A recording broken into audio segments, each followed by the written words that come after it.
Okay. Bridgeberry Mataji, you wanted to read yesterday ना? हाँ प्रभु जी, मैंने रीड किया था कल। आपने कर लिया था कल? जी प्रभु जी, कल किया था मैंने। अच्छा, anyone wants to read today? महारानी द्रौपदी माता जी। हरे कृष्णा प्रभु जी। मैं ना अभी बाहर हूँ, अभी बाहर हूँ प्रभु जी। कोई बात नहीं माता घर जी। आके करते हैं, अभी 10 मिनट में आ रहा हूँ। हाँ जी चलेगा।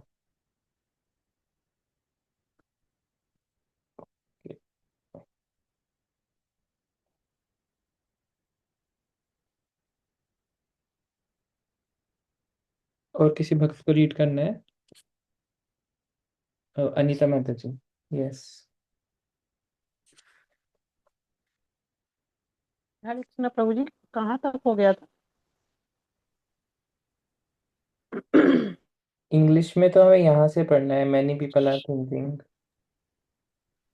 पेज नंबर 381 है माता जी। मैंने सन 1965 से है।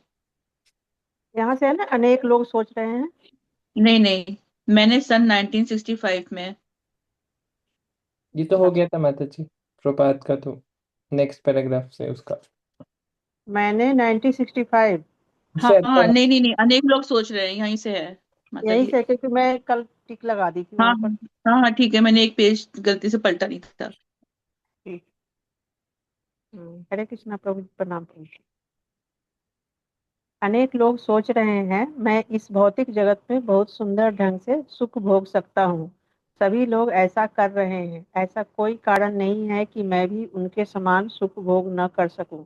यह विचार भ्रम है, क्योंकि इस भौतिक जगत में कोई सच्चा सुख है ही नहीं।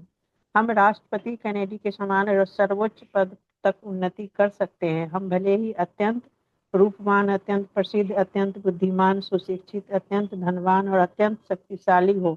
हमारे पास भले ही एक सुंदर पत्नी और संतान हो तथा हम देश के सर्वोच्च पद पर आसीन हो, परंतु किसी भी पल हमारी हत्या की जा सकती है। भौतिक जगत का यही स्वभाव है।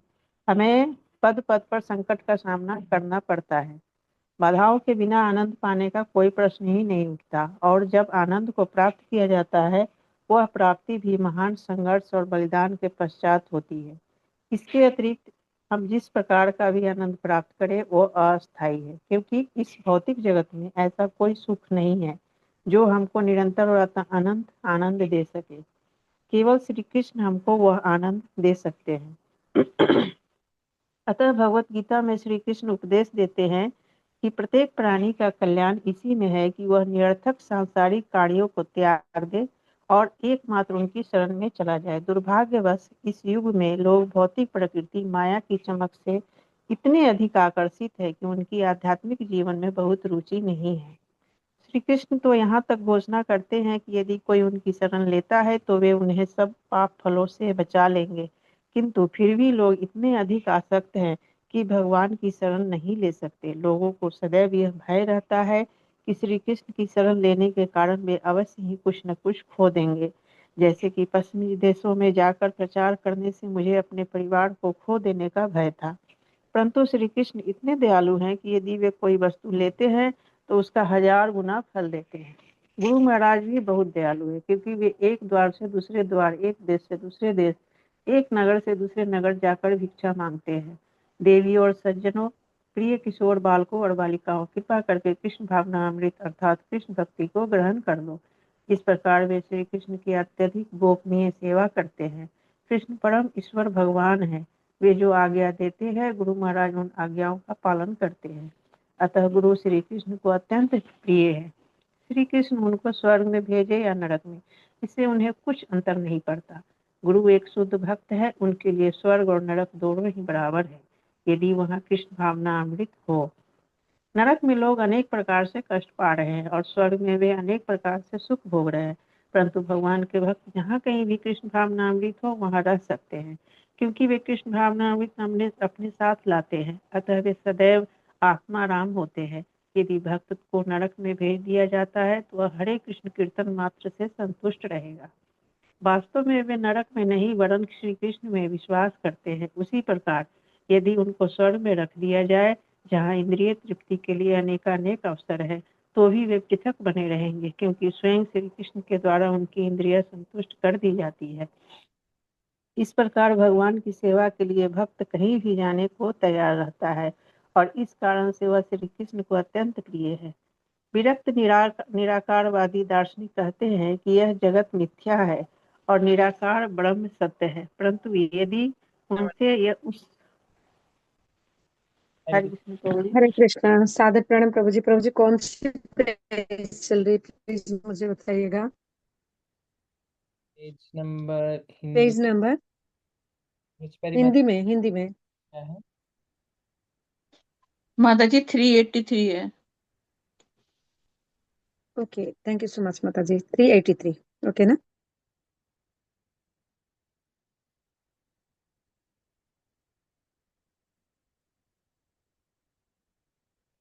तो प्रपात बता रहे हैं। तो कल प्रपात ने अपने बारे में बताया था कि कैसे वो अमेरिका गए, और हमने डिस्कस करा था उल्टा दंगा में कैसे प्रपात से मिले थे, और कैसे वो उनका सन्यास और फिर वो अमेरिका गए। तो प्रपात लिख रहे हैं कि बहुत लोग सोच रहे हैं कि वो इस जगत में आनंद उन्हें मिल जाएगा, और वो कहीं ना कहीं से आनंद ढूंढ लेंगे और अच्छे से समय व्यतीत करेंगे अलग अलग प्लान से। 1 BHK में, नहीं तो 2 BHK में, नहीं तो 3 BHK में, नहीं तो विला लेके। लेकिन प्रपात लिख रहे हैं कि इस जगत में कोई इंजॉयमेंट नहीं है। एग्जाम्पल प्रपात दे रहे हैं कैनेडी का, JF कैनेडी। JF कैनेडी कौन थे? अमेरिका के प्राइम मिनिस्टर थे। उन्होंने बहुत सेवा करी थी अमेरिका की। लास्ट में उन्हें क्या मिला था? जो गांधी को मिला था। गांधी की गांधी ने बॉडी लीव कैसे करी थी? किसी ने गोली मारी थी। तो कैनेडी ने भी कैसे करी थी? किसी ने गोली मारी थी। तो वो प्रेसिडेंट थे, बट इस तरह से उन्होंने बॉडी लीव करी। तो प्रपात लिख रहे हैं कि कोई कितना भी सुंदर हो, कितना भी फेमस हो, कितना इंटेलिजेंट हो, एजुकेटेड हो, कितना भी धनाढ्य व्यक्ति हो, बहुत अमीर हो, बहुत पावरफुल हो। कौन सा नाम याद आ रहा है इंडिया में? रतन टाटा। रतन टाटा बहुत बड़े व्यक्ति थे, फेमस थे, अमीर थे, रेपुटेशन थी, बट चले गए। उनके पास कितनी भी ब्यूटीफुल वाइफ हो, चिल्ड्रन हो। ब्यूटीफुल वाइफ और चिल्ड्रन का क्या एग्जांपल आ रहा है? एक्टर एक्ट्रेस तो होते हैं ना। एक्टर एक्ट्रेस अमीर होते हैं, सुंदर होते हैं खुद। उनके पास या तो ब्यूटीफुल हस्बैंड होते हैं, ब्यूटीफुल वाइफ होते हैं, लेकिन उनकी लाइफ में घुस के देखोगे ना तो पता चलेगा कि मिनिमम 2-3 शादी करते हैं वो। तो जब इतने सुंदर होने के बाद भी वो उनको सो कॉल्ड प्रेम नहीं मिल रहा है, एक व्यक्ति से को छोड़ के दूसरे व्यक्ति पे जा रहे हैं, तो एक नॉर्मल इंसान, मतलब अगर कोई बोलता है ना कि सब कुछ सुंदरता है, ये है, तो जो इतना सुंदर होने के बाद भी संतुष्ट नहीं है, तो कोई नॉर्मल व्यक्ति कैसे संतुष्ट होगा? लेकिन एक कृष्णा भक्त संतुष्ट रहता है। अगर हस्बैंड वाइफ कृष्णा भक्त है तो वो संतुष्ट रहेंगे।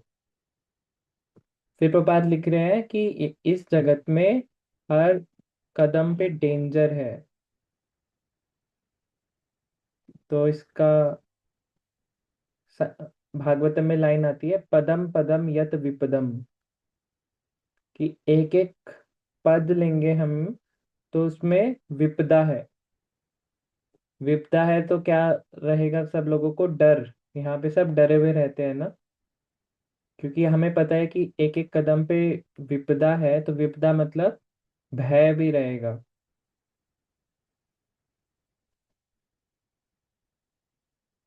तो हम अभय कैसे हो सकते हैं?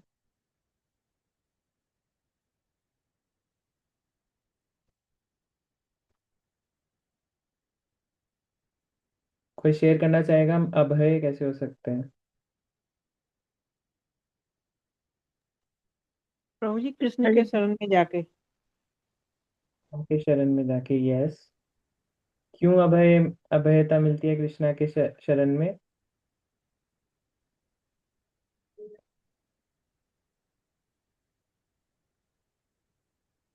क्योंकि वह अभय चरणाविंद है।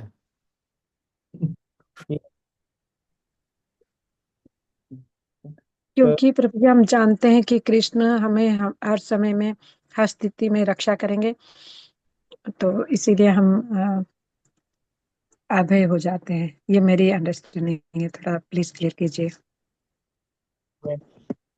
हरे कृष्ण प्रभु जी, क्योंकि जब हम कृष्ण की शरण में जाते हैं तो हमें माया मोह से दूर हो जाते हैं, हमें आसक्तियां खत्म हो जाती हैं, तो भय भी खत्म हो जाता है।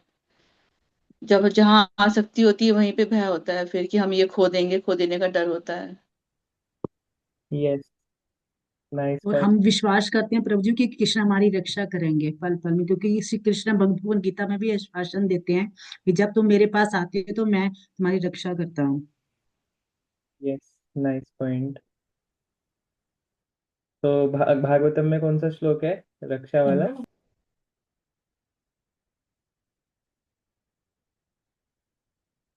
फेमस श्लोक एक जो भगवत गीता। जय मामेकम शरणम व्रज, ये वाला क्या प्रभु जी? यस माता जी, कि भगवान डिक्लेयर कर रहे हैं कि आप कोई भी उनकी शरण लेगा तो भगवान उसके सारे पाप ताप सब हर लेंगे। और उसको माम एकम शरणम अहम त्वम सर्व पापेभ्य मोक्षयिष्यामि।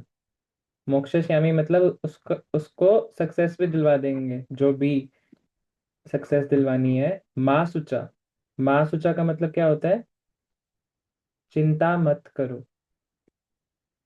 एक तो ये, और एक जैसे अर्जुन सखा प्रभु जी ने बोला था, तो एक वैष्णव सॉन्ग भी है ना, भजहु रे मन श्री नंद नंदन अभय चरणर वृंद रे। तो इस वैष्णव सॉन्ग में बता रहे हैं कि हे मन, भजहु रे मन, किसको किसको भजना है? श्री नंद नंदन, आपको भजना है नंद बाबा के बेटे को। क्यों? क्या मिलेगा उनको भजने से? अभय चरणार वृंद रे, उन पे सरेंडर करने से उनके लोटस फीट पे अभयता मिल जाएगी। तो ये अभयता के बारे में यदि हम और डिस्कस करें तो दूसरे स्कंद के शुरुआत में जब परीक्षित महाराज 6 क्वेश्चन पूछते हैं सुखदेव गोस्वामी से, तो सुखदेव गोस्वामी उत्तर इस तरह से शुरुआत करते हैं कि वो पूछते हैं कि फिर एक जीव की क्या ड्यूटी है, एक ह्यूमन की जिसकी मृत्यु होने वाली है, उस जीव की क्या ड्यूटी है? जिसकी मृत्यु होने वाली है मतलब कौन? परीक्षित महाराज। हम लोगों के लिए बोल रहे हैं ना प्रभु जी? हाँ जी। तो सुखदेव गोस्वामी बोलते हैं, तस्मात् भारत सर्वात्मा भगवान ईश्वरो हरि। तस्माद, कि इसलिए आप क्या करो, तस्मात् भारत सर्वात्मा, जो ये भरत महाराज के वंशज है ना परीक्षित महाराज, तो उन्हें वो भारत बोल रहे हैं इसलिए कि भरत महाराज के वंशज सर्वात्मा, आप क्या करो, जो भी सर्वात्मा है यानी कि सुपर सोल है, जो भी भगवान है, भगवान ईश्वरो हरि, जो भी ईश्वर है और जो हरि है यानी कि वो भगवान कृष्णा के लिए बोल रहे हैं, वही है ये सब कुछ। श्रोतव्य कीर्तितव्यश्च, आप उनके बारे में सुनो और गुणगान करो। श्रोतव्य कीर्तितव्यश्च स्मरता इच्छता अभयम, और उनको याद करो, इससे आपको क्या मिलेगा? अभयम, आपको अभय मिलेगा, आपका डर निकल जाएगा लाइफ का। प्रत्येक दिन आप बिना डर के जियोगे।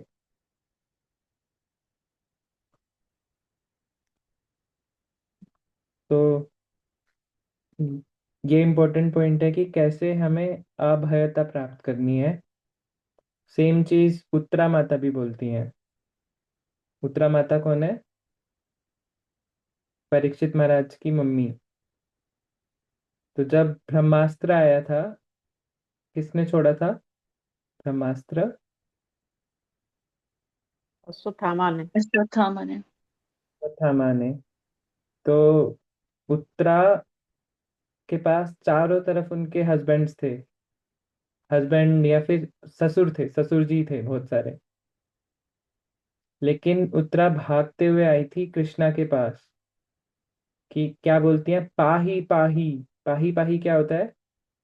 बचाओ बचाओ। पाही पाही महायोगी, हे महायोगी बचाओ मुझे बचाओ। क्यों बचाना है? क्या आ गया उनके पास? अभी ब्रह्मास्त्र आ गया है। पाही पाही महायोगी, देव देव जगतपते। आप जो महायोगी हो, जिस जो पूरे सारे योग जानते हैं, जो देवों के भी देव हैं, देवो देव जगतपते, और जो जगत के पति हैं। आगे क्या बोलते हैं? पाही पाही महायोगी, देव देव जगतपते।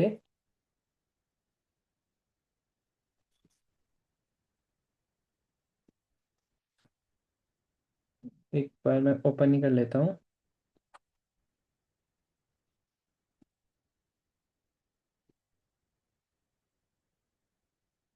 नान्यम त्वद अभयम पश्चे, यत्रा मृत्यु परस्परम। तो उत्तरा माता बोल रही हैं कि नान्यम त्वद अभयम पश्चे, कि आपके बिना कहीं और अभय मिल ही नहीं सकता। क्योंकि क्यों नहीं मिल सकता अभय? यत्रा मृत्यु परस्परम, क्योंकि जो प्रत्येक जीव की मृत्यु सामने खड़ी है, तो केवल कृष्णा है जो अभयता प्राप्त किसी को दे सकते हैं। यदि कृष्णा नहीं देंगे तो भय होगा ही होगा, बिकॉज मृत्यु सामने खड़ी है।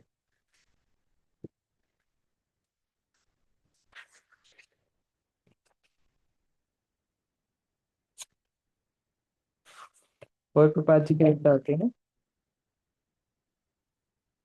कि हम कोई भी इंजॉयमेंट लेते हैं तो वो टेम्परेरी होता है, और असली आनंद नहीं होता, वो सब दिखावटी आनंद होता है, कुछ क्षणों का केवल, और मिलते ही खत्म हो जाता है। लेकिन यदि हमें परमानेंट आनंद चाहिए तो वो केवल कृष्णा ही दे सकते हैं। इसलिए प्रभुपाद लिख रहे हैं कि कृष्णा भगवत गीता में बोलते हैं कि हमें इंद्रिय तृप्ति से उठकर हमें भगवान को सरेंडर करना है। तो प्रभुपाद लिखते हैं लेकिन कुछ लोग भगवान को फिर भी सरेंडर नहीं करते, उन्हें लगता है कि भगवान को सरेंडर करेंगे तो कुछ कम हो जाएगा, उन मतलब कुछ लूज कर जाएंगे वो, तब करते नहीं है। बट जरा सोचिए कि अगर हम भगवान को सरेंडर नहीं करेंगे तो किसी और को सरेंडर करेंगे। ऐसा कोई व्यक्ति है जिसने किसी को भी सरेंडर नहीं करा? यदि किसी ने भगवान को सरेंडर नहीं करा है तो हो सकता है उसने अपने शरीर को सरेंडर कर रखा है, तो अपने शरीर की सेवा करेगा वो। अगर शरीर को कर रखा है, हो सकता है उसने अपनी काम भावना को कर रखा है, या अपने क्रोध को कर रखा है, काम होगा तो क्रोध भी होगा। या हो सकता है उसने अपने परिवार को सरेंडर कर रखा है, तो अपने परिवार की वो सेवा करता है केवल। हो सकता है उसने अपने सोसाइटी को सरेंडर कर रखा है। कुछ लोग होते हैं ना, बहुत देशभक्ति वाले होते हैं, तो किसी ने अपने देश को सरेंडर कर रखा है। तो ऐसा कोई व्यक्ति है जिसने किसी को भी सरेंडर नहीं कर रखा? Is this possible? किसी नो। मन होगा तो किसी ना किसी को सरेंडर वो करेगा ही करेगा। किसी को सरेंडर नहीं कर रखा तो क्या वो व्यक्ति जीवित है या मृत है? मृत है। है ना? क्योंकि मृत है, मृत है। राइट, क्योंकि मन होगा तो सरेंडर कहीं ना कहीं करेगा ही वो। तो जरा सोचिए, किसको सरेंडर करना अच्छा है? एक ऐसे व्यक्ति को जो आदान प्रदान के सबसे अच्छे माने जाएं, जो प्रेम से भरे हुए हैं, जो जिन्हें सबकी केयर है, जो कृतार्थ हैं, उनको सरेंडर करना अच्छा है, या इस संसार में किसी व्यक्ति को, किसी सोसाइटी को? इस संसार में तो हम देखते हैं कि लोग एक दूसरे को भूल ही जाते हैं, बट अंत में मैं ये नहीं कह रहा सारे रिश्ते तोड़ दो, बट एक्चुअल सरेंडर किसको करना चाहिए? भगवान को, अंत में वो ही हेल्प करते हैं। अभी भी वो ही हेल्प कर रहे हैं, और पहले भी उन्होंने ही हेल्प करी है।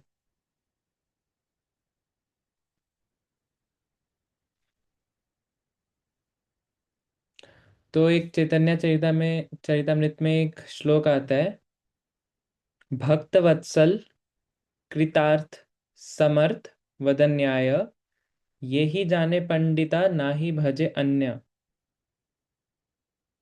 कि जिसने जान लिया कि भगवान जो है भक्त वत्सल हैं, अपने भक्तों पे कृपा करते हैं। केवल भक्त वत्सल नहीं है, समर्थ भी है, मतलब वो उनके पास शक्ति भी है, सामर्थ्य भी है कृपा करने की। कोई हो ना, किसी किसी से प्रेम करते हैं बट कुछ है नहीं, भिखारी हैं, तो वो क्या ही हेल्प कर पाएगा। भक्त वत्सल है, समर्थ है, कृतार्थ है। कृतार्थ क्या होता है?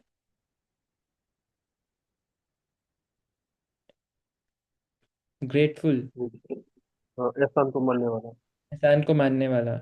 और जो नहीं मानता उसको क्या बोलते हैं?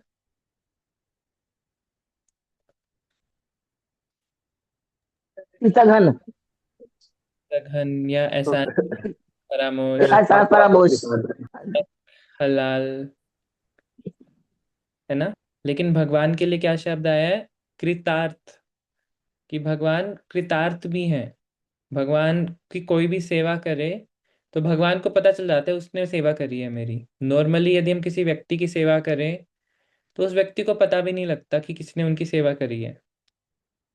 जैसे हम मंदिर में जाते हैं, हमने अपनी चप्पल कहीं भी पार्क कर दी, कहीं भी वापिस आए तो चप्पल बिल्कुल सीधी लगी हुई है, तो हमें पता नहीं है ना किसने सेवा करी है। बट भगवान की सेवा कोई भी करे तो भगवान को पता चल जाता है उसने करी है। कृतार्थ। अब ये सब कोई है। और लास्ट आता है वदन न्याय। भगवान बहुत मर्सीफुल भी हैं। कुछ लोग होते हैं कि कृपा करना चाहते हैं, समर्थ भी हैं, लेकिन कंजूस हैं, करते नहीं है। लेकिन भगवान मर्सीफुल भी हैं। भगवान का ऐसे कुछ अपना मोटिव नहीं है। तो इसलिए हमें केवल भगवान से ही अपना रिश्ता अच्छा बनाने की कामना करनी चाहिए। बाकी लोगों से हमें व्यवहार अच्छा करना चाहिए, जहां तक हो उनकी सेवा करनी चाहिए। बट जो इनर मोस्ट डिजायर होती है ना, किसी भक्त की सेवा भी कर रहे हैं तो इनर मोस्ट डिजायर ये होनी चाहिए कि भगवान से रिश्ता अच्छा हो जाए। अदर वे राउंड नहीं होना चाहिए कि भगवान की सेवा कर रहे हैं कि ये हो जाए। नहीं, हमारा मेन मोटिव है कि भगवान से हमारा अच्छा रिश्ता होना चाहिए, भगवान और स्पिरिचुअल मास्टर से।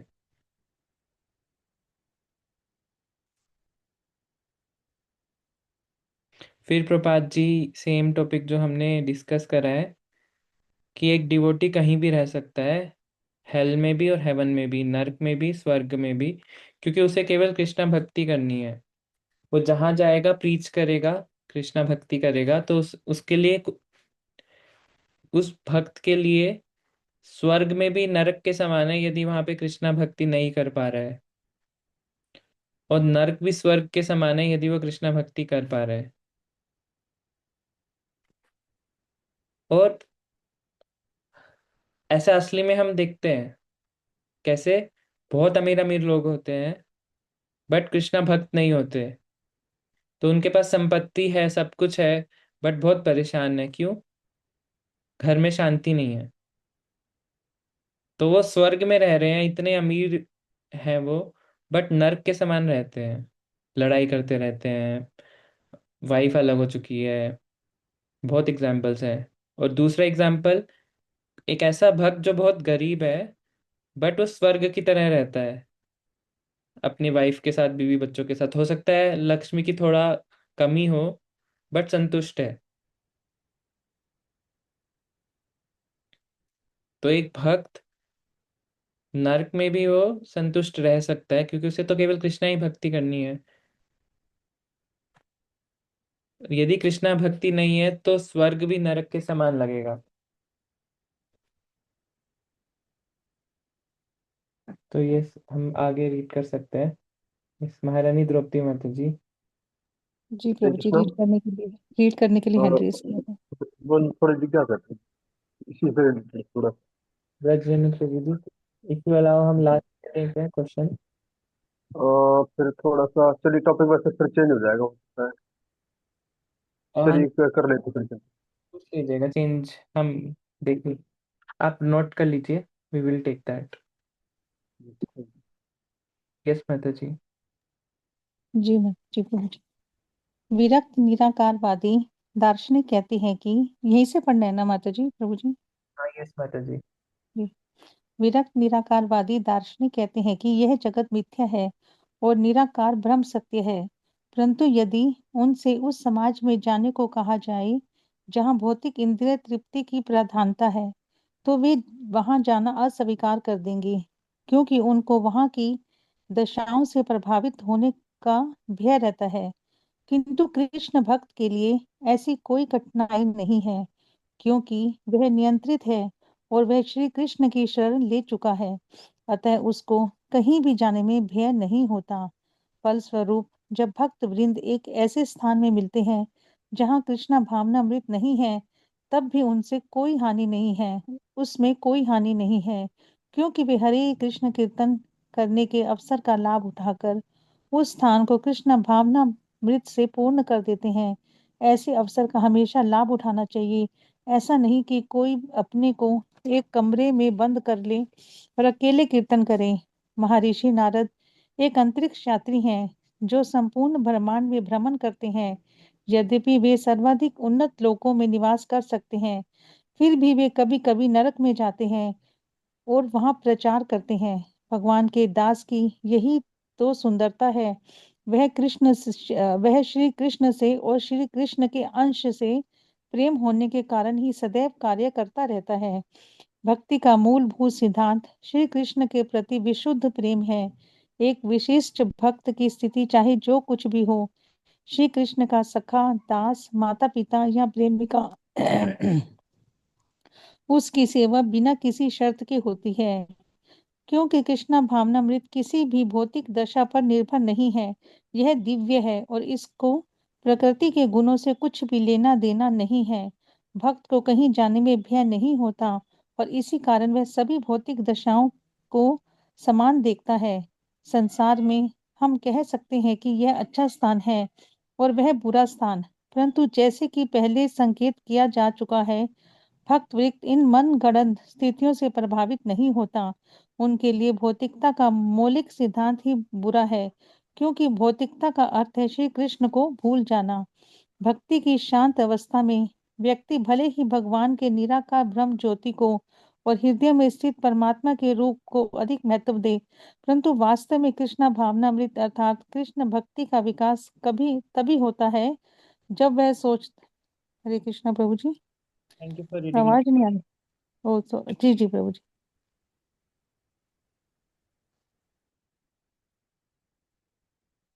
तो एक बार प्रभुपाद अमृतसर गए थे 1971 या 2 में। वहां पर चल रहा था भगवत गीता सम्मेलन। पूरे इंडिया से अलग अलग संप्रदाय के मठ के लोग आए हुए थे। तो ऐसी जगह पे ज्यादातर कौन आते हैं? मायावादी, जो भगवान को समझते हैं लाइट है, और हम हमारा लक्ष्य क्या है? लाइट में मिल जाना, हम सब भगवान है। तो वहां पर गिरिराज महाराज थे, गिरिराज प्रभु, यदि आपने नाम सुना होगा उनका, प्रभुपाद डिसाइपल हैं। तो रात रात को उनकी डिस्कशन हो गया मायावादी के साथ। तो मायावादी क्या लिखते हैं? ब्रह्म सत्य, जगत मिथ्या। केवल ब्रह्म ही सत्य है, बाकी सब मिथ्या है, और हम सब भगवान हैं। तो गिरिराज प्रभु ने क्या करा? ठंड थी अमृतसर में, तो ठंड होती है, जनवरी का महीना था। उन्होंने क्या करा? कंबल था ना, कंबल, उनसे कंबल छीन लिया कि ये सब जगत तो मिथ्या है। ठंड तो लगेगी नहीं आपको, ये जगत मिथ्या है। और आप तो भगवान हो, तो आपको क्या जरूरत है इस कंबल की? थोड़ी देर बाद वो मायावादी वापिस आया कि कंबल दे दो, जगत मिथ्या नहीं है, जगत असली है, ठंड लगती है। तो जगत मिथ्या नहीं है, जगत बस टेम्परेरी है। ये जो हमारा शरीर है ये असली है, बट परिवर्तनशील है। ऐसा नहीं है कि ये सब नकली है। अगर नकली होता तो हम बोल देते ना ठंड नहीं लगती, हमें ले जाओ कंबल। लेकिन वो मायावादी को एक सेकंड में समझ में आ गया कि नहीं, रात को सर्दी लगेगी।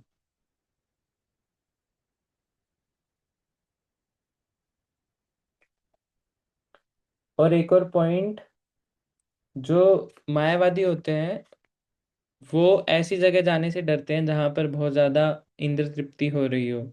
सिनेमा हॉल में नहीं जाएंगे वो, मार्केट्स में नहीं जाएंगे कि कुछ गलत ना दिख जाए। उन्हें डर रहता है कि कब उनकी इंद्रियां उनके कंट्रोल से बाहर चली जाए और कब उनका फॉल डाउन हो जाए। कुछ मायावादी सन्यासी होते हैं, वो तो यदि किसी माता जी से टच हो गया गलती से, चलते चलते कभी कभी टच हो जाता है ना, तो गुस्सा हो जाते हैं वो, इतना ध्यान रखते हैं। लेकिन हमें समझना होगा कि वो उनकी नेचुरल पोजीशन नहीं है उन, क्योंकि उन्हें पता नहीं अपनी इंद्रियों को कैसे प्रयोग करना है। तो उन्होंने क्या कर रखा है, इंद्रियों का प्रयोग ही खत्म कर रखा है। लेकिन इंद्रियों का प्रयोग खत्म कर नहीं सकते, तो जैसी उसको अपॉर्चुनिटी मिलेगी वो हाथ से बाहर चली जाएंगी। लेकिन कृष्णा भक्त की इंद्रियां हमेशा कृष्णा की सेवा में रहती हैं, तो उसे अपने फॉल डाउन का डर नहीं होता। एग्जाम्पल आता है ना वो कछुए का, वो केवल कृष्णा की सेवा करती हैं, तो वो कृष्णा भक्त कहीं भी जाने को रेडी हो जाता है। सिनेमा हॉल्स में जाएगा तो वहां भी कीर्तन करेगा, मॉल में जाएगा तो भी, हो सकता है कभी कभी माला के साथ भी लोग मॉल चले जाते हैं, जाना पड़ रहा है बट टाइम लिमिटेड है।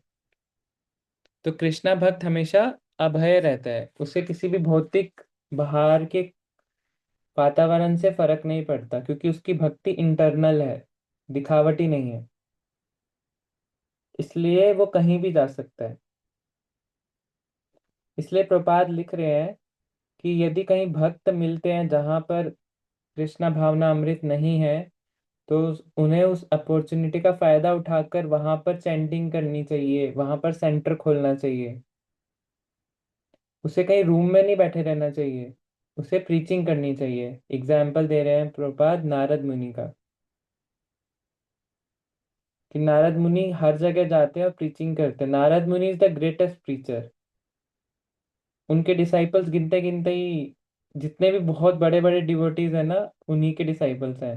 प्रहलाद महाराज, ध्रुव ध्रुव महाराज, और वाल्मीकि के वाल्मीकि, और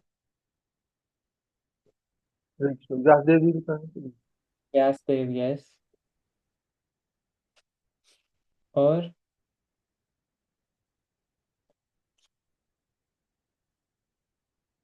सो नारद मुनि इज द ग्रेटेस्ट प्रीचर। और उन्हें पता होता है कि कब मामला गर्म है, कब किसको प्रीच करना है। और एक एक बारी में वो 10-10 हजार पुत्रों को भी, उन्होंने दक्ष के पुत्रों को प्रीच करा है, सबको ब्रह्मचारी बना लिया एक साथ। तो प्रपात लिख रहे हैं कि this is out of love, ये कृष्णा के प्रति प्रेम के कारण भक्त ऐसे करते हैं। तो प्रिंसिपल बता रहे हैं कि भक्ति का प्रिंसिपल ये है कि वो आउट ऑफ लव होती है, आउट ऑफ ड्यूटी नहीं होती, या फिर आउट ऑफ भय, आउट ऑफ लव। ड्यूटी क्या होता है कि मैं यदि ऐसे करूंगा तो मेरे को ये मिलेगा, और भय क्या होता है कि भगवान सबसे बड़े हैं तो मुझे कुछ करना है उनके लिए, अदरवाइज मैं जी नहीं पाऊंगा, ये भय है। भय ड्यूटी, और सबसे बड़ा होता है प्रेम। तो प्रेम वश की जो सेवा होती है वो सबसे बड़ी होती है। प्रभुपाद लिख रहे हैं कि चाहे भक्त किसी भी भाव में हो, शांति, दास्य, वात्सल्य या माधुर्य, लेकिन एक चीज कॉमन है, प्रेम हमेशा रहेगा कृष्णा से। तो भक्ति का जो मेन चीज है, to serve Krishna. It's 9 o'clock.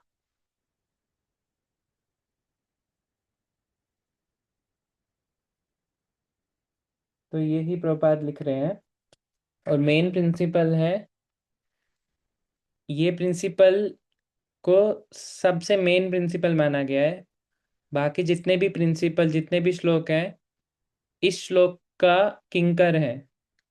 ये श्लोक कौन सा है? Always remember Krishna, never forget Krishna.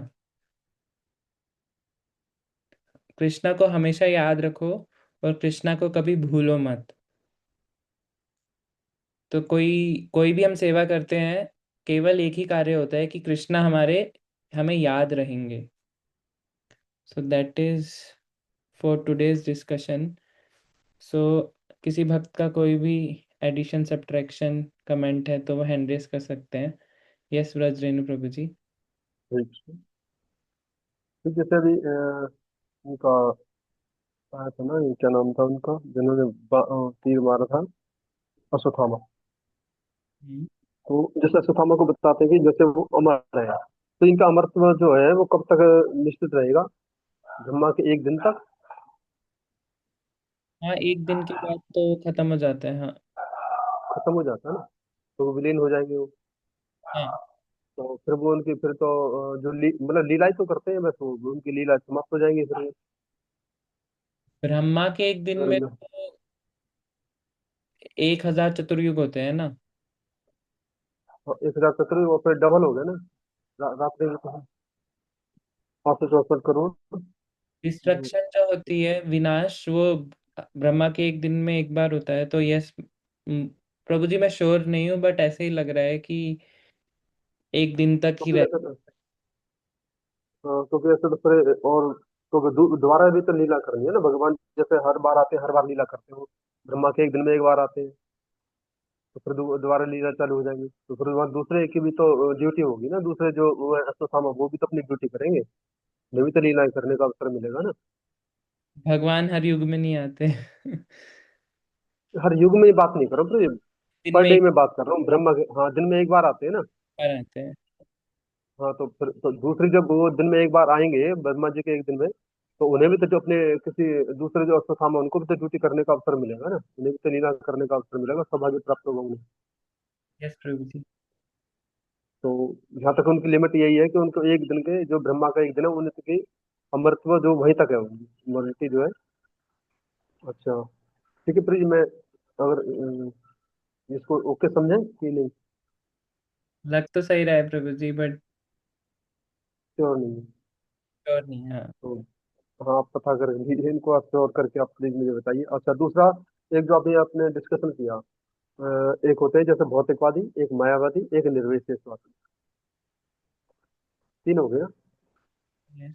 भौतिकवादी, मायावादी और निर्विशेषवादी। तो अपनी जैसे अपने मायावादियों का अभी थोड़ा विवरण दिया, तो इनके थोड़ा सा अभी इसमें और डिस्कशन बताइए कि भौतिकवादी और इनमें थोड़ा थोड़ा डिफरेंस क्या चीज़ है, ताकि हमें भी उसके बारे में पता चले ना। अब कई बार तीनों इकट्ठे आ जाते हैं लाइन में, तो पता नहीं चल पाता किसके विषय में चर्चा चल रही है। प्रभु जी, हाँ, इसको भौतिकवादी जो अपना एंड गोल शरीर को मानते हैं, इंद्र तृप्ति को,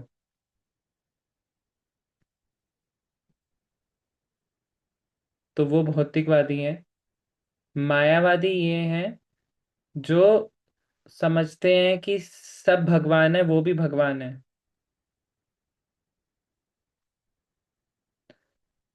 बट अभी वो माया से ढक गए हैं। लेकिन वो कुछ तपस्या करेंगे तो वापिस से भगवान बन जाएंगे। तो मायावादी और निर्विशेषवादी में बहुत सटल सा डिफरेंस है, बट अंडरलाइंग प्रिंसिपल सेम है। तो ये हो गए मायावादी, जो सबको भगवान समझते हैं, खुद को भी भगवान समझते हैं, बट बोलते हैं कि अभी हम ढक गए हैं माया से, जब हम थोड़ी तपस्या करेंगे तो भगवान बन जाएंगे। और निर्विशेषवादी बोलते हैं कि सब कुछ मिथ्या है, कोई भी सत्य, सिर्फ भ्रम सत्य है। तो सभी का कार्य है कि उस भ्रम में मिलना, तो वो उसी पे ध्यान लगाते हैं और मिलने की कोशिश करते हैं। तो ये निर्विशेषवादी। निर्विशेष यानी कि वो सबको जीरो मानते हैं, सब चीज जीरो है। जी, ठीक है, ऐसा ही कुछ समझ में आता है। ब्रज प्यारी माता जी। हरे कृष्ण प्रभु जी। प्रभु जी बस ये पूछना था मुझे, जैसे निराकारवादी जो निर्विशेषवादी हैं, तो ये ब्रह्म तक की मानते हैं कि ब्रह्म तक की जाना चाहते हैं, तो इनके लिए स्वर्ग और नरक कुछ नहीं होता। यस। मतलब ये स्वर्ग नरक को नहीं समझते हैं कि कुछ कोई चीज है। तो जैसे हमने देखा है राधा स्वामी वगैरह जो हैं ये लोग, तो आगे जब से कोई इनके वहां गुजर जाता है कुछ, तो आगे स्वर्गीय लगाते हैं। फिर ऐसा क्यों लगाते हैं वो, जब उस चीज को मानते नहीं है तो? ये तो उन्हीं से पूछना पड़ेगा। बस ऐसे ही मेरे दिमाग में आया कि मतलब वो लोग तो जब उस चीज को समझ नहीं रहे हैं कि वो क्या है, तो आगे स्वर्गीय क्यों लगाते हैं? मैं भी थोड़ा रिस्पेक्ट देने के लिए कि ये व्यक्ति अब मुक्त हो गया है, दिखाने के लिए। उनको उनको हाँ। वो खुद भी कंफ्यूज होंगे कि कौन मुक्त है कौन स्वर्गीय है, दोनों में डिफरेंस क्या है। बट वो उनका ऐसी फैशन होगा कि स्वर्गीय लगा दो, क्योंकि मुझे नहीं लगता कि जित उन्होंने कभी इतना डीपली जाना भी होगा कि ब्रह्म। मायावादी मायावादी प्रभु जी ब्रह्मलीन में लगाते हैं, ब्रह्मलीन। और स्वर्ग तो, स्वर्गीय तो हम लोग जैसे जो वो होता है ना सकाम वाले कर्मी, वो स्वर्गीय लगाते हैं। नहीं प्रभु जी, जो हमारे साथ में हैं, हम दो तीन लोगों को ऐसे जानते हैं जो राधा स्वामी है, तो वो लोग तो निराकारवादी हुए ना, हम्म। तो वो लगाते हैं। जैसे आजकल उनके माता जी, पेरेंट्स। आजकल सब खिचड़ी पका हुआ है माता जी। चीनी कोई पकड़ी। कोई कोई जेन्युइन, कोई वो ऑथेंटिक मायावादी भी नहीं है। मतलब हाँ ये सही सब कह रहे हो, नॉलेज नहीं है बस ये है आज इसलिए। इधर का वो करके, आजकल के हाँ। स्पेशली बाबा जो है ना, नॉट टू से नेगेटिव बट हाँ, आई थिंक। ठीक है प्रभु जी, ठीक है। सॉरी प्रभु जी। नाम के होते हैं, वो चाहते सब इंद्र तृप्ति ही है, बट वो नाम के ही होते हैं मोस्टली। कोई यदि अच्छा ब्रह्मवादी होगा तो उनकी भी बहुत रिस्पेक्ट करनी चाहिए। एटलीस्ट भगवान के ब्रह्म तक तो जानता है वो, भगवान को। मोस्ट ऑफ द लोग तो इंद्र तृप्ति में ही फंसे हुए हैं, बट एटलीस्ट उसको इतना तो ज्ञान हो गया कि भगवान का कुछ ब्रह्म तत्व है। लेकिन वो अपनी जर्नी में है, वो धीरे धीरे भगवान के पास ब्रह्म, कभी डिवोटी से मिला तो हो सकता है भगवान को जानेगा। लेकिन मायावादी के ऊपर एक बहुत बड़ी प्रॉब्लम है कि वो भगवान का निरादर करते हैं, और उस कारण से खुद भी फंसते हैं और आसपास के लोगों को भी फंसाते हैं। इसलिए प्रभुपाद बहुत अ, मतलब सचेत करते थे अपने डिसाइपल्स को मायावादियों से, और मायावादी की बहुत डांटते थे उनको, क्योंकि वो खुद भी गलत जगह जाते हैं और आसपास के लोगों को भी गलत जगह लेके जाते हैं और भगवान के प्रति अपराध करते हैं। अपराध क्या करते हैं कि भगवान है ही नहीं। भगवान, जैसे अगर यदि कोई पुत्र कहे, कहीं कॉलेज में रह रहा है, उसके पास रेगुलरली फीस के लिए लक्ष्मी आ रही है, मेंटेनेंस के लिए लक्ष्मी आ रही है, पेरेंट्स भेज रहे हैं, बट पुत्र ने कॉलेज में बोलना शुरू कर दिया कि मेरे माता पिता है ही नहीं, तो उनके पेरेंट्स को कैसा लगेगा कि वो जो हर महीने पैसे भेज रहे हैं, तो बहुत अपराध लगेगा ना कि कैसा बच्चा है। तो वैसे ही जो मायावादी हैं वो अपराध करते हैं भगवान के श्री चरणों के प्रति। तो वो, उनको बहुत अपराध लगता है और वो इसी मृत्यु संसार वर्तमनी में फंस जाते हैं इसी कारण से।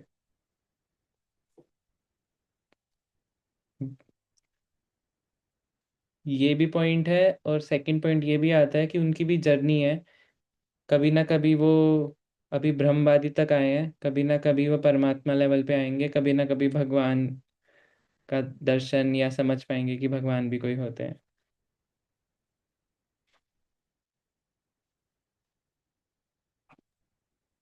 प्रभु जी हरे कृष्ण, सादर प्रणाम। हरे कृष्णा। प्रभु जी एक मेरी अभी डाउट है, जैसे ब्रज प्यारी माता जी ने बताया कि मायावादियों को स्वर्ग नर्क मतलब 14 लोकों के बारे में कोई नॉलेज नहीं होता। ये मैं कहीं सुनी नहीं हूँ, first of all. And second is कि जो मायावादी होते हैं, जो ब्रह्मवादी होते हैं, जो निर्विशेष ब्रह्म में लीन होते हैं, महाराज बता रहे थे कि वो वहां पे ज्योति में रहते रहते उनमें इतना ज्योत आ जाता है, इतना रोशनी आ जाती है। और जब ये फिर करोड़ों सालों के बाद जब फिर पृथ्वी पे आता है, तो जैसे कोयला के अंदर वो हीरा नहीं चमकता है, वैसे ही वो ऐसे हीरे बन जाते हैं। और जब वो भगवान के गले में धारण होता है तो भी उनका फिर मुक्ति हो जाती है। नहीं तो फिर जैसे किसी भौतिकवादी के गले में आता है तो फिर वो उनको फिर वही 84 लाख योनि फिर भ्रमण करना पड़ता है। तो ये मैंने महाराज से सुना था। और दूसरा जो ये अभी ब्रजप्यारी माता जी ने बताया कि जो ब्रह्मवादी मायावादी होते हैं उनको स्वर्ग नर्क कुछ पता नहीं है। ये इसका थोड़ा क्लियर कीजिएगा, मैं समझ नहीं पा रही हूँ। माता जी मैं तो गैस ही कर सकता हूँ। मेरे को तो बस इतना पता है कि जब मैं नहीं आया था कृष्णा कॉन्शियसनेस में, हम्म। तो मुझे स्वर्ग भी बस ये लगता था ठीक है, अगर कुछ होता होगा तो वहाँ पे बहुत एंजॉयमेंट होगा, बट स्वर्ग से ऊपर भी कुछ होता है। 14 प्लेनेटरी सिस्टम्स, इतना डिटेल में किसी को नहीं पता होता आजकल इतनी कलयुग जीव में। हम्म। तो वो क्यों लगाते हैं वो तो उन्हीं से पूछना पड़ेगा, मैं तो कुछ ज्यादा नहीं कम। वो नहीं लगाते। मेरा प्रश्न ये नहीं है, मेरा प्रश्न है क्या उनको पता नहीं है कि 14 लोग होते हैं? किसी किसी को पता होगा माता जी, बट मैं कमेंट नहीं कर क्योंकि सकता। वो ज्ञानी होते हैं। मायावादीज आर ज्ञानी। दे आर वेरी मच, क्या बोलते हैं कि वेद शास्त्रों में वो बहुत विज्ञ होते हैं। वो बहुत शास्त्र बहुत ही वेदों में बहुत उनका पारंगत होता है वो उनका। सो ये तो मैं माता जी मैं बोल सकता हूँ कि जिनकी बात हो रही है वो तो ज्ञानी नहीं है, उनको तो वेदों का कोई ज्ञान नहीं है। नहीं, निर्विशेषवादी जो निर्विशेषवादी है। वो ज्ञानी होते हैं बट उनकी बात हम्म, नहीं कर रहे। अभी हम राधा स्वामी स्वामी। है, हम्म। उनके बारे में बात कर रहे हैं। तो जहाँ तक मेरा एक्सपीरियंस है, उनको वेदों का ज्ञान नहीं होता है, वो बस फॉलोवर होते हैं अपने किसी गुरु के। वो गुरु भी नकली सा ही होता है, जहाँ तक मैंने बात करी अपने फ्रेंड से, तो ऐसा ही है। हाँ, क्योंकि वो किसी संप्रदाय से नहीं है। हाँ, संप्रदाय से नहीं है। हाँ जी। उनका कोई संप्रदाय नहीं है। ये हाँ, ये मेरे को भी नॉलेज है कि वो उनका कोई संप्रदाय नहीं होता। वो किस संप्रदाय से नहीं जुड़े हैं, बस खुद ही जैसे राधा कृष्ण हम प्रेम मंदिर में देखते हैं, राधा कृष्ण की विग्रह होता है। और वहां पे उनको सिर्फ एक विजिटिंग प्लेस बनाया गया है, वहां पे कोई वर्शिप नहीं होती। भगवान को भगवान की तरह ट्रीट नहीं होता, बस दर्शन करने के लिए सिर्फ लोग जाते हैं वहां पे। हाँ जी। ये तो है। हम्म। थैंक यू माता जी, रितु माता जी।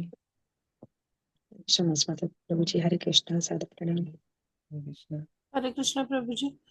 प्रभु जी मेरा क्वेश्चन है कि थोड़ा सा कॉन्ट्रडिक्ट है स्टेटमेंट्स में हम लोगों की कि जैसे अभी आपने बताया, जैसे आपने अभी उत्तरा का एग्जाम्पल दिया था कि उन्होंने भी त्राही त्राही बोला भगवान को। अ, द्रौपदी जी ने भी भगवान को बोला कि मेरी हेल्प करो। तो और अभी हम लोग दूसरी तरफ बोल रहे हैं कि हमें अभय रहना चाहिए, कि हमें भय नहीं होना चाहिए। तो प्रभु जी माय क्वेश्चन इज कि हमें भय क्यों नहीं होना चाहिए? हमें हमें हमें मुझे भय लगता है कि मेरे नियर डियर वंस का पैसों के लिए, कि कल को अगर नहीं हुए तो भाई कैसे कैसे वो होगा। Why we should be fearless? Why we shouldn't be under a fear? कि अगर जब उस टाइम पे जब भगवान खुद सामने थे और तभी भी उनको डर लग रहा था, भगवान साक्षात थे उनके सामने, तभी भी उनके पास बहुत सारे क्वेश्चंस थे, तभी भी उनकी बहुत सारी डिमांड्स थी, और तभी भी उनको वो लोग अंडर फियर रह रहे थे सारे। सबके अगर हम एग्जाम्पल है जिनको पता था भगवान है, वो भी। तो अभी जब तो अभी हम लोग क्यों नहीं? फिर हम क्यों ये मना करा जाता है मुझे कि भगवान से कुछ भी मांगो मत, कि मांगना नहीं चाहिए भगवान से कुछ भी, मटीरियलिस्टिक नहीं मांगना चाहिए, कुछ ऐसा नहीं करना चाहिए। और उस समय भी मांग रहे थे। तो ये क्यों, ये कॉन्ट्रडिक्टरी क्यों है इतना सारा? पहला क्वेश्चन आता है कि भगवान से कुछ मांगना नहीं चाहिए। तो इसमें दो चीज आती हैं। पहला, भागवतम में आता है कि अकामा सर्व कामा मोक्ष कामा। किसी को कोई डिजायर नहीं है तो कृष्णा की भक्ति करे। बहुत सारी डिजायर हैं तब भी कृष्णा से ही मांगे, किसी और से ना मांगे। और मोक्ष कामा, किसी को मोक्ष प्राप्त करना है तो भी कृष्णा से ही मांगे। यदि हम कृष्णा से मांगेंगे तो हम प्योरीफाई हो जाएगा वो भक्त। तो ये जो कभी कभी नीड भी होती है हमारी, जैसे उत्तरा माता जी को नीड थी क्योंकि ब्रह्मास्त्र आया था, तो कृष्णा के अलावा कोई बचा नहीं सकता उन्हें। तो ये धारणा गलत है कि हमें भगवान से कभी कुछ मांगना ही नहीं चाहिए। कभी इमरजेंसी सिचुएशन होती है तो एक भक्त अगर यदि कृष्णा को प्रे नहीं करेगा तो किससे करेगा? उसने सब कुछ अपना कृष्णा को दे दिया, और जब सबसे मुश्किल की घड़ी आई तो कृष्णा से ही वो मदद मांगेगा। तो मांग सकते हैं। और नॉर्मली भी यदि कोई व्यक्ति के पास मटेरियल डिजायर्स है और उसे लगता है कि इम्पोर्टेंट है उसके लिए, तो कृष्णा से मांग सकते हैं। बट एक बार सोच लेना चाहिए कि क्या वो डिजायर इम्पोर्टेंट है, बट लगे कि हाँ इम्पोर्टेंट है तो वी कैन आस्क कृष्णा। इसमें कोई गलती नहीं है, भागवतम में लिखा है। धीरे धीरे प्योरीफाई हो जाएंगी हमारी डिजायर्स। तो कभी कभी कुछ डिवोटीज बोल एकदम से कोशिश करते हैं कि सबको प्योर डिवोटी बना दो, कुछ मत मांगो भगवान से। बट अगर यदि हम गृहस्थ लाइफ में हैं तो नीड्स आती हैं, तो कृष्णा से नहीं मांगेंगे तो ऑफ कोर्स कहाँ से मांगेंगे? सेकंड, अभय। तो अभय का एक एग्जांपल देते हैं माता जी। एक घर में एक पुत्र है, वो बड़ा हो गया, उसकी शादी हो गई है, लेकिन अभी उसके पेरेंट्स हैं। तो उसको कोई डर नहीं होता, उसे पता है मेरे पेरेंट्स हैं, तो वो ऑलमोस्ट भय होता है उसको। बट क्योंकि उसे पता है मेरे पेरेंट्स हैं संभाल लेंगे, इसलिए वो अभय है कि मेरे पेरेंट्स हैं संभाल लेंगे कुछ भी हो जाए। लेकिन जब उसके पेरेंट्स शरीर छोड़ के चले जाते हैं तो वर्ल्ड वही है, सिचुएशंस वही हैं, बट अभी भय ज्यादा है क्योंकि अभी पता नहीं कौन संभालेगा। तो वैसे ही एक भक्त को भय होता है, ऑलवेज भय होना भी चाहिए। This is a example of, प्रपात बोलते हैं कि ये लक्षण है एक बहुत शुद्ध भक्त के, जिसे इस संसार से डर लगता है लेकिन साथ में वो कृष्णा पे डिपेंडेंट है, तो वो शुद्ध भक्त है। क्योंकि डर लग रहा है लेकिन वो सारा डर वो कृष्णा पे डिपेंडेंट है कि कृष्णा ही रक्षा करेंगे। तो इसमें एग्जाम्पल आता है कुंती महारानी का। तो कुंती महारानी के पास जब उनके पुत्रों ने युद्ध जीत लिया और वो पूरे, युधिष्ठिर महाराज पूरे पृथ्वी के राजा बन गए, भारतवर्ष के। उस टाइम पर कुंती महारानी कृष्णा को बोलती हैं कि हे कृष्णा, आप मत जाओ, अब मुझे ज्यादा डर लग रहा है। पहले जब मेरे पास कुछ नहीं था तो मुझे डर नहीं लगता था कि उस टाइम पे आप मेरे साथ खड़े थे, लेकिन आज मेरे पास सब कुछ है बट आप नहीं हो तो मुझे डर लग रहा है, आप मत जाओ। तो एक भक्त का जो अभयता आती है वो कृष्णा के कारण आती है। भय है बट विश्वास है कि शरणागति का एक एक अंग ये भी है ना कि हमेशा विश्वास रखना कि कृष्णा रक्षा करेंगे। तो यस, वैलिड पॉइंट माता जी। भय हमेशा रहेगा बट कृष्णा से जब तक कनेक्शन है तो वो भय हमारा ट्रांसफर्ड रहेगा कि कृष्णा ही रक्षा करेंगे। ओके प्रभु जी, so you mean to say भय भी होना चाहिए और मानना भी चाहिए। तो यही मैं कह रही थी, मेरे को दोनों ही चीजें होती है। मुझे अभी जो आपने एग्जाम्पल दिया कि अगर पेरेंट्स हैं, मेरे डैड हैं, मुझे उनके लिए भी डर लगता है कि आई एम ब्लेस्ड कि my my dad is there. मगर फिर मेरे को डर लगता है कभी भी उनको एक खांसी भी हो जाती है तो मुझे डर लगता है कि क्यों हो, मतलब ही इज दी, मतलब वो मेरे लिए सबसे इम्पोर्टेंट है लाइफ में। तो वही मैं कह रही हूँ, वो डर है कि डर लगता है, अपने नियर डियर वंस का, अपने पास का, अपने सराउंडिंग्स का डर लगता है। तो we pray, I pray to God to be happy, to my surrounding should be happy, but वो डर है मेरा कि मैं उनसे ये प्रे कर रही हूँ कि I M in fear. Yes, that is a Krishna conscious person. किसी को डर है बट कृष्णा से कनेक्टेड है, तो शेल्टर भी है कृष्णा का, कृष्णा को प्रे कर रहे हैं। यस। रितु माता जी, मैं थोड़ा आपसे एक प्रश्न पूछ सकती हूँ? मेरे से माता जी? Yes yes. ओ, ओके माता जी। माता जी, आपकी डेली चैंटिंग कितनी हो पा रही है माता जी I do 16 round.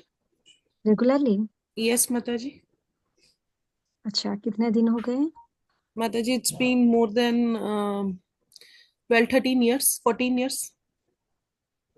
Nice. Okay. फिर भी भय ये सब जो आ रही है ना, इसके लिए हमें और क्या करना पड़ेगा? बहुत सारे हियरिंग्स करनी पड़ेगी। लाइक जैसे अभी आप क्लास ले रहे हो, साथ में बड़े बड़े आचार्यों की, जैसे अभी हम गुरु महाराज का ही ले लेते हैं, भक्ति आश्रय महाराज का। दिन में 2-3 लेक्चर सुनने की आप कोशिश कीजिएगा। इन दैट वे ना आपका बहुत सारे भय और ये जो सब जो भी आपके क्वेश्चंस है, ऑटोमेटिकली चला जाएगा। माता जी पॉइंट, मैं इस मॉर्निंग 8 to 9 वाली जो हमारी भागवतम क्लास होती है मैं वो भी लेती हूँ, और उसके बाद जैसे ही मुझे, आई एम अ वर्किंग वुमन, तो मेरे को जैसे हम्म टाइम मिलता है मैं सब कुछ सुनती भी हूँ, but hmm still I want to be under fear. I said that that's my personal choice, that I want to hmm. Be under fear. I do नहीं, नॉट वांट टू। क्योंकि आपकी मम्मी का देहांत होने के बाद थोड़ा ज्यादा भय तो रहता नहीं है। नहीं नहीं, उनकी उसका वो नहीं है, मैं शुरू से ही ऐसी हूँ that I want to be under fear, I am a God fearing person and I hmm, want to be like that.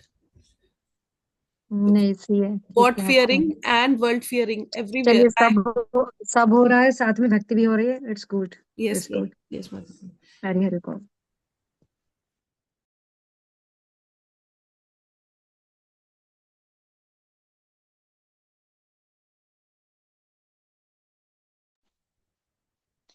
Hare Hare Krishna प्रभु कृष्ण जी। प्रभु जी। मायापुर कैसा रहा आपका?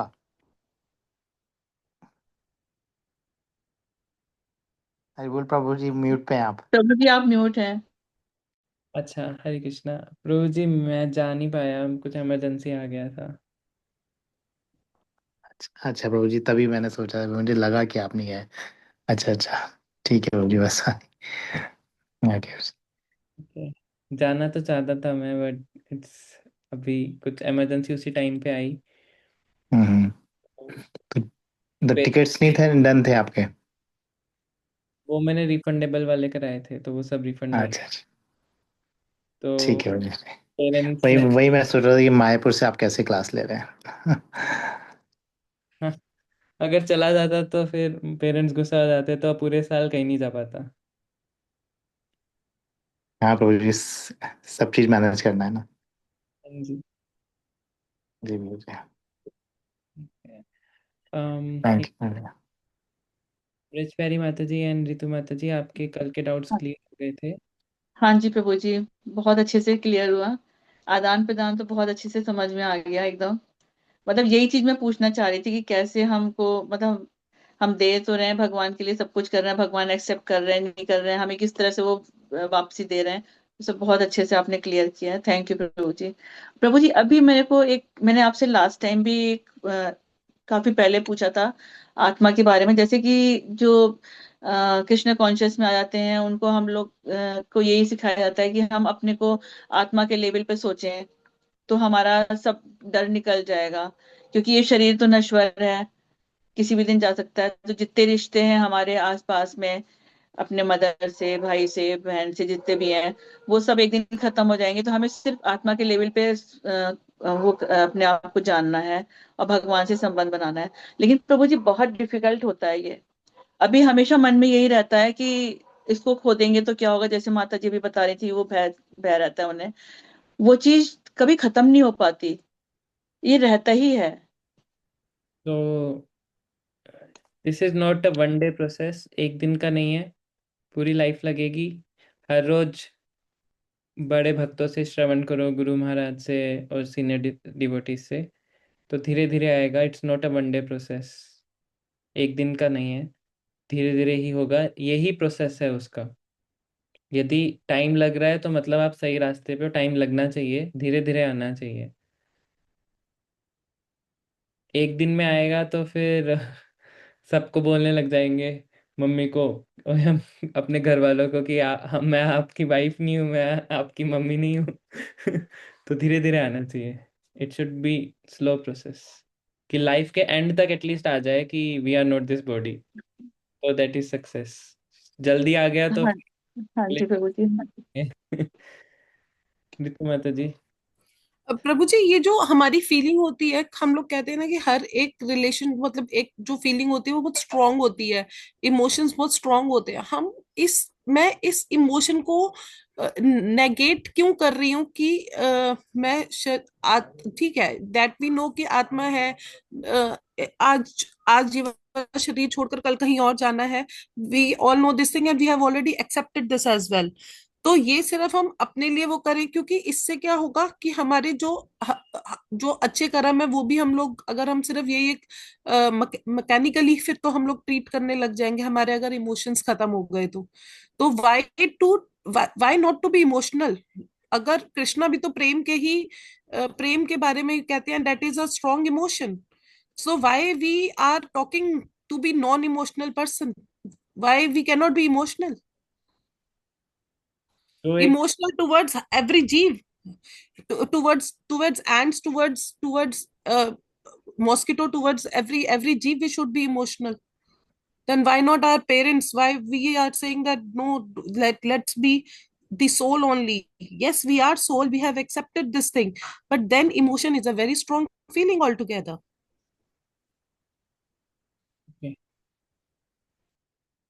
तो माता जी का प्रश्न है कि कभी कभी एस्कॉन में आने के बाद ऐसा लगता है कि कुछ डिवोटीज बोलते हैं कि ये सब हम आत्मा हैं, तो इमोशंस को नेग्लेक्ट करते हैं, वो कनेक्शंस को।